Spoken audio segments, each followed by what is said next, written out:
kaayong lugar ah. Doon kayo siya ba? Naaris diri sa magtambay.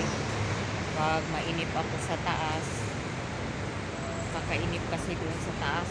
29 floor kasi kami guys. Ayan. Peaceful tayo ng lugar nila. Kaya pag naano ako, maiinit yan. Dito ako lagi. Magja-jogging. Kasama yung aking aso. Ngayon wala na. Inuwi na yung alaga ko guys sa Cebu.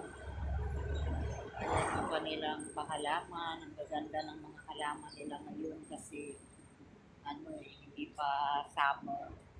Pero pag summer na naman yan, papangit na naman yan dahil dati silang